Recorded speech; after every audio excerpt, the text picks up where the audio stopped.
തെരഞ്ഞെടുപ്പ് വാർത്തകൾക്കിടയിലും വേദനിപ്പിക്കുന്ന ഒരു വാർത്ത നമ്മുടെ മുന്നിലേക്ക് വന്നിട്ടുണ്ട്. അത് ആശങ്കപ്പെടുത്തുന്ന വാർത്തയാണ്. നമ്മുടെ മുൻ മുഖ്യമന്ത്രി വി എസ് അച്യുതാനന്ദനെ ഹൃദയാഘാതത്തെ തുടർന്ന് ആശുപത്രിയിൽ പ്രവേശിപ്പിച്ചിരിക്കുകയാണ്. പട്ടം SUT ആശുപത്രിയിലാണ് ഇപ്പോൾ വി എസ് ചികിത്സയിലുള്ളത്. നിലവിൽ ആരോഗ്യനില സ്റ്റേബിൾ ആണ് എന്നുള്ളതാണ് അറിയാൻ കഴിയുന്നത്. രാഹുൽ ജിനാഥ് ചേരുന്നുണ്ട്. രാഹുൽ, ആശുപത്രിയിൽ നിന്നും ലഭ്യമായ വിവരങ്ങൾ എന്താണ്? എപ്പോഴായിരുന്നു വി എസിന് ഇങ്ങനൊരു അസുഖം മൂർച്ഛിക്കുന്ന ഒരു അവസ്ഥയുണ്ടായത്?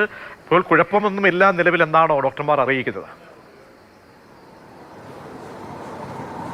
അങ്ങനെ തന്നെയാണ് അറിയിക്കുന്നത്. വി എസ് അച്യുതാനന്ദൻ്റെ ആരോഗ്യം തൃപ്തികരമാണെന്നാണ് ഏറ്റവും ഒടുവിൽ ഡോക്ടർമാർ അറിയിച്ചത്. അത് ഇന്ന് രാവിലെയാണ് കുന്നുകുഴിയിലെ വീട്ടിൽ വെച്ച് ദേഹാസ്വാസ്ഥ്യം അനുഭവപ്പെടുന്നു. ശ്വാസതടസ്സമാണ് ആദ്യം അനുഭവപ്പെട്ടത്, ശേഷം ഹൃദയാഘാതം ഉണ്ടാകുന്നു. അങ്ങനെ കൊണ്ടുവരുന്ന വഴിക്ക് തന്നെ CPR നൽകി.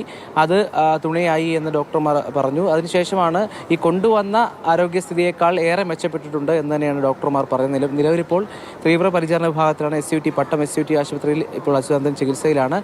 കുറച്ച് സമയം മുൻപാണ് മുതിർന്ന CPM നേതാക്കൾ, CPM സംസ്ഥാന സെക്രട്ടറി MV ഗോവിന്ദൻ ഉൾപ്പെടെയുള്ളവർ അച്യുതാനന്ദനെ കാണാനെത്തിയിരുന്നു. ആരോഗ്യ വിവരങ്ങൾ ഡോക്ടർമാരുമായി അന്വേഷിച്ചു. നിലവിൽ എന്തായാലും ആരോഗ്യനില തൃപ്തികരമാണ്. വിദഗ്ധ ചികിത്സ നൽകാൻ സർക്കാർ നിർദ്ദേശിച്ചിട്ടുണ്ട്. എന്തായാലും ഈ കൊണ്ടുവന്നതിനേക്കാൾ ഏറെ മെച്ചപ്പെട്ട ആരോഗ്യനിലയിലാണ് അച്യുതാനന്ദൻ ഉള്ളത്. പ്രായത്തിൻ്റെ ഒരു 102 വയസ്സിലേക്ക് കടക്കുകയാണ്. ആ പ്രായത്തിൻ്റെ ഒരു പ്രതിസന്ധിയാണ് മുന്നിലുള്ളത്. എന്തായാലും നമുക്കറിയാം 2019 മുതൽ ഇത്തരത്തിൽ തുടർന്ന് ഈ പക്ഷാഘാതം വന്ന ഘട്ടം മുതൽ നിരന്തരം ചികിത്സയിലായിരുന്നു. ഇപ്പോഴാണ് ഈ ചികിത്സയിലായിരുന്നു.